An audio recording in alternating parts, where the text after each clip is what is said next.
Welcome back to this new edition of News Today. Without delay, let's explore the headlines first. Centre has released Rs 1.39 trillion installment of tax devolution to states.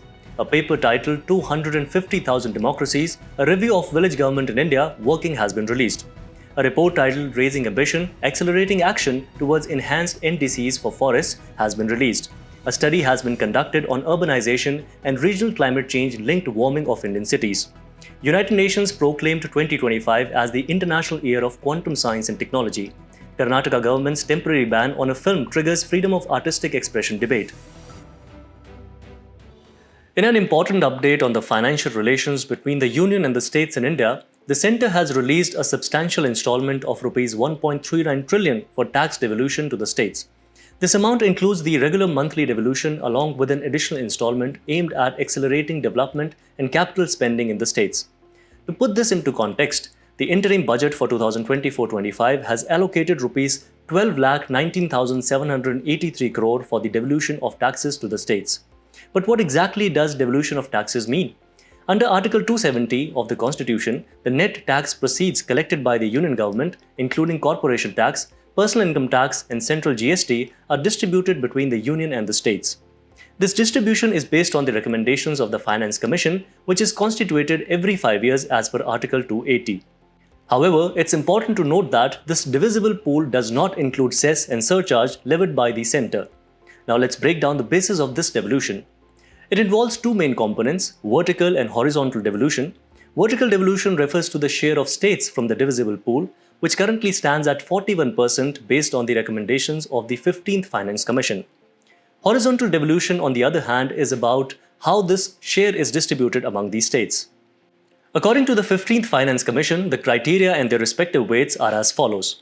Income distance 45%, area 15%, population based on 2011 census 15%, demographic performance 12.5%, forest and ecology 10%, and tax and fiscal efforts 2.5%. In addition to the devolution of taxes, states also receive various grants. One such grant is the Post-Devolution Revenue Deficit Grant, provided under Article 275 of the Constitution based on Finance Commission recommendations. Then we have sector-specific grants. The 15th Finance Commission has recommended these grants for 8 crucial sectors, including health, education, and agricultural reforms. These grants ensure targeted funding to address specific needs in these sectors. State-specific grants are another key component.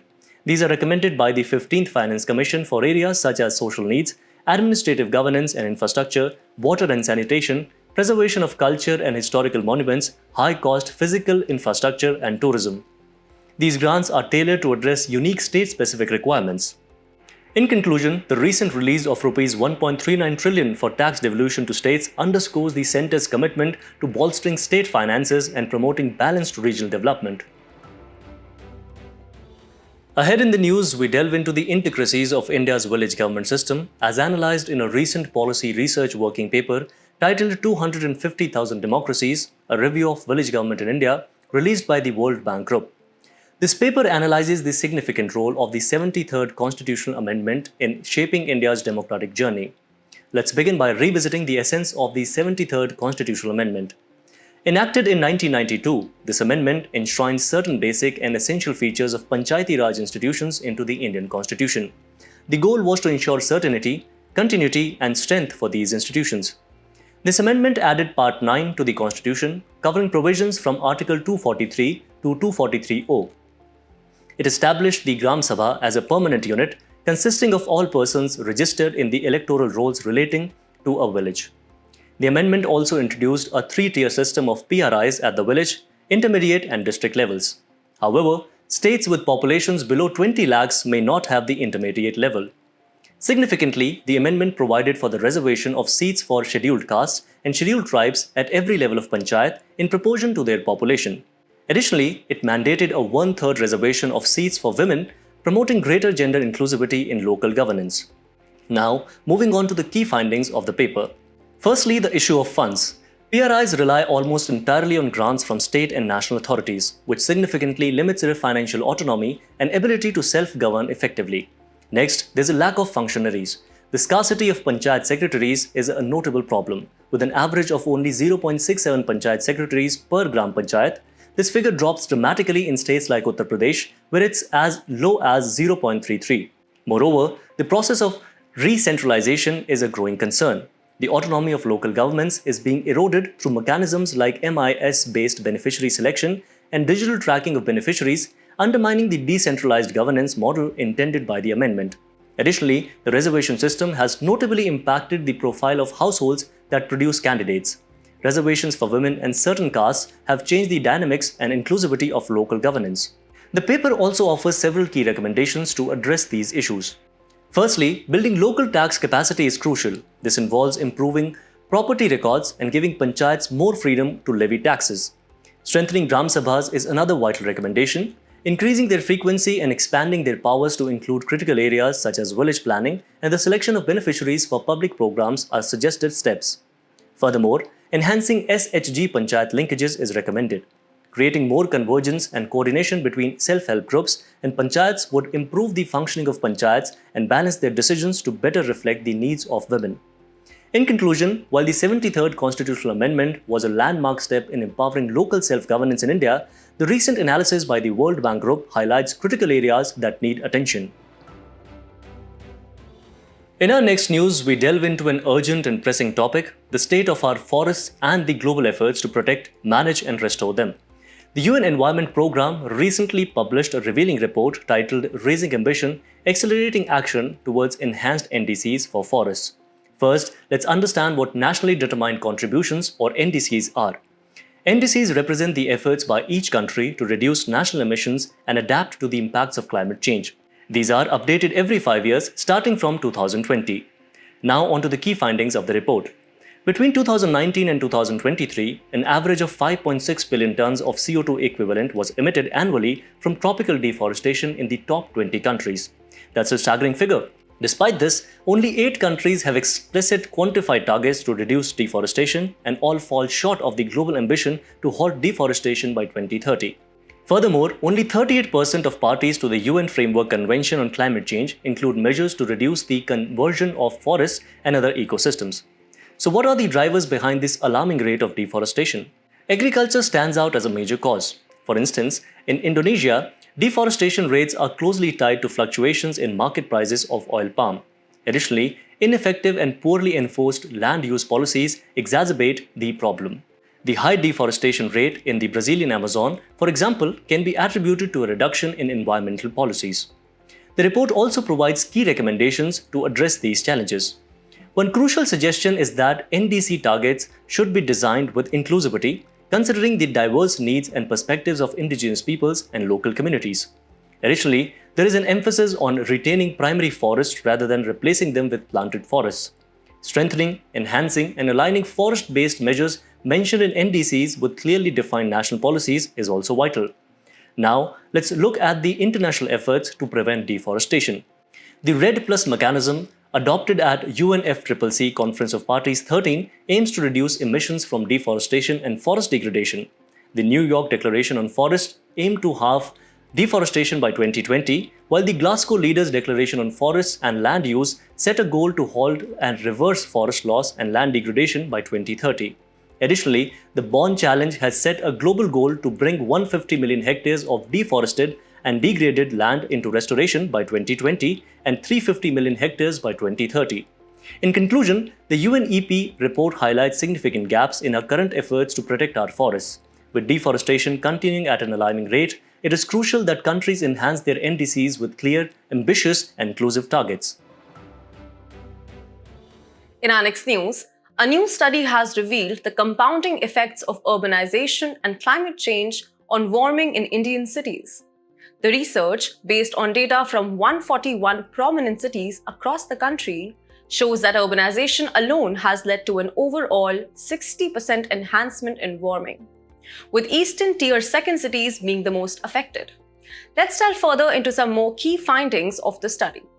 The urban heat island effect, caused by altered thermodynamic and aerodynamic properties of cities that trap more heat, is a major contributor to this phenomenon.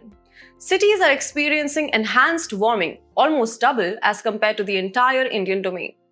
While urbanization and associated energy demands contribute to emissions and climate change, the study highlights that cities are on the front lines of climate change impacts due to their dense population and infrastructure.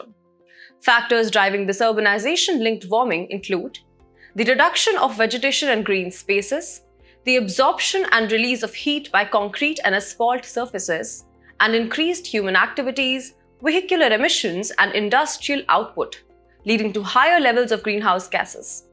Guiding the way forward, experts stress that the pace and course of urbanization must be carefully planned using strong scientific information. Comprehensive city-level climate action plans are needed for sustainable urban development and the strategic implementation of policies targeting climate resilience. Wrapping up, the Indian government has taken steps to address these issues, including the National Mission on Sustainable Habitat 2021-2030 to promote low-carbon urban growth and build resilience. Another is the Ease of Living Index, launched in 2018 to improve urban systems. And lastly, the Climate Smart Cities Assessment Framework 2.0 to facilitate the adoption and dissemination of best practices. In conclusion, as Indian cities grapple with the compounding effects of urbanization and climate change, concerted efforts involving scientific planning, comprehensive action plans, and strategic policy implementation are crucial for building climate resilience and ensuring sustainable urban development. In our next news, United Nations proclaimed 2025 as the International Year of Quantum Science and Technology. The year 2025 was chosen as it recognizes 100 years since the initial development of quantum mechanics. Let's begin by understanding the meaning of quantum science and technology. It refers to the study and application of the principles of quantum mechanics. These mechanisms govern the behavior of matter and energy at the atomic and subatomic scales.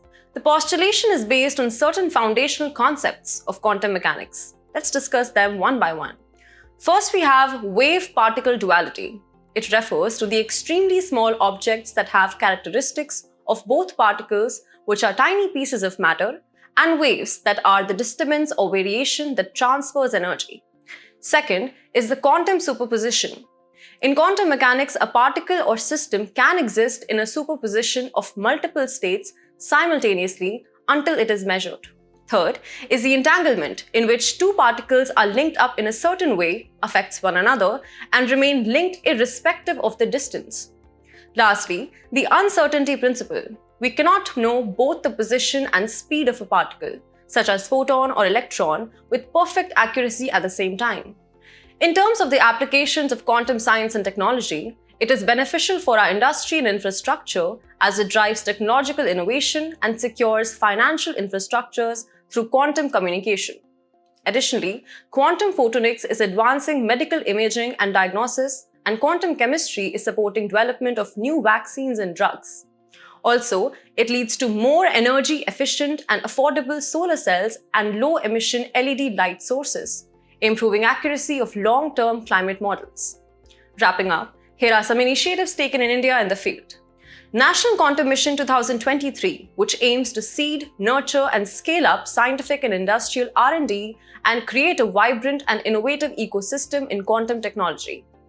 Also, the Quantum-Enabled Science and Technology is a research program to build quantum capabilities. Lastly, Quantum Computing Applications Lab to accelerate quantum computing-led research and development and enable new scientific discoveries. In conclusion, the International Year of Quantum Science and Technology in 2025 highlights the immense potential and wide-ranging applications of this revolutionary field.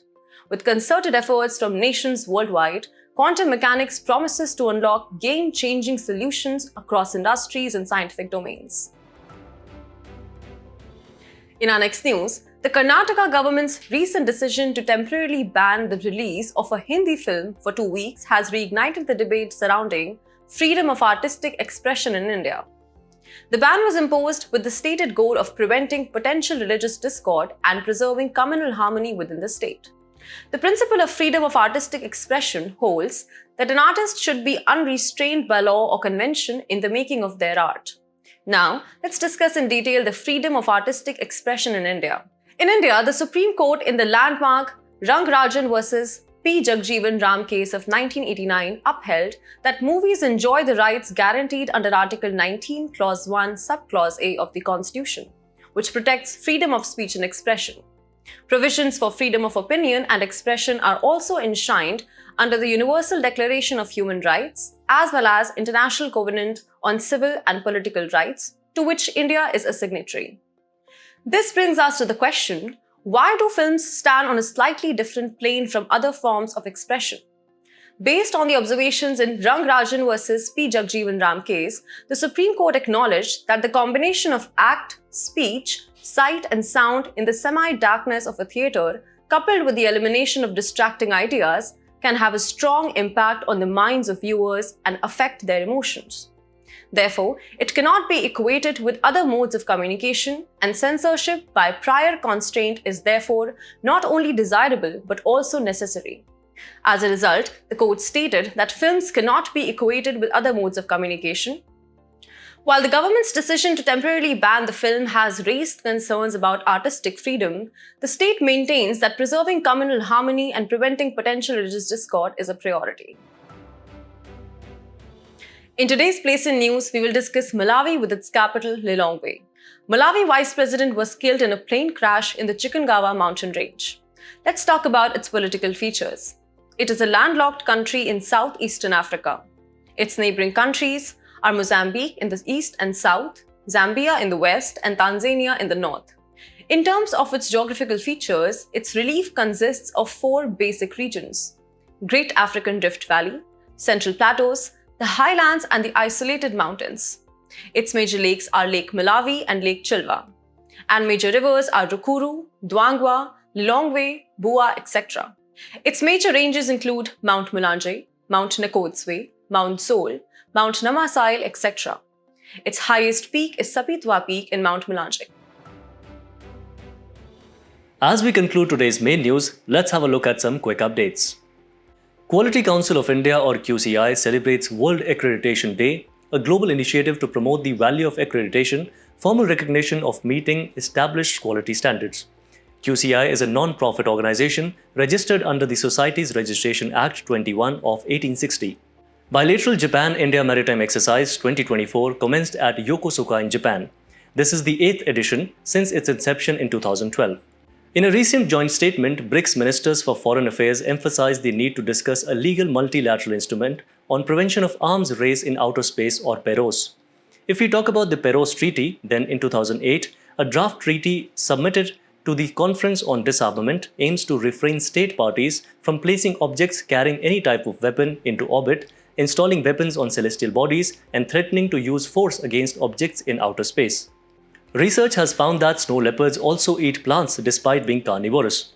Snow leopards inhabit mountains of Central and South Asia with 12 snow leopard range countries including India. Currently, there are around 718 snow leopards in India. Their IUCN status is vulnerable. Heatwave events have reopened discussions on inclusion of heatwave as notified disasters under the Disaster Management Act of 2005. DM Act 2005 provides for allocation and utilization of resources from the National Disaster Response Fund and State Disaster Response Fund. Presently, there are 12 notified disasters. In 2020, the government treated COVID-19 as a notified disaster as a special one-time dispensation. A high-resolution imaging science experiment camera on board NASA's Mars Reconnaissance Orbiter or MRO captured images of a mysterious pit on the side of an ancient volcano on Mars. MRO was launched in 2005. It is the second longest-lived spacecraft to orbit Mars. Indian Army launched Vidyut Rakshak monitoring system as part of its modernization drive. Vidyut Rakshak is an Internet of Things-enabled integrated generator monitoring, protection and control system.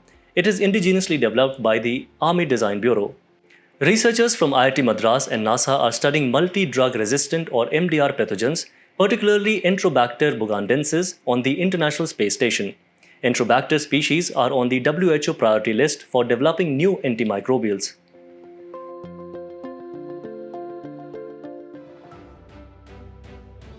Before we wrap up today's bulletin, it's time to put your knowledge to test in today's segment of Test Your Learning.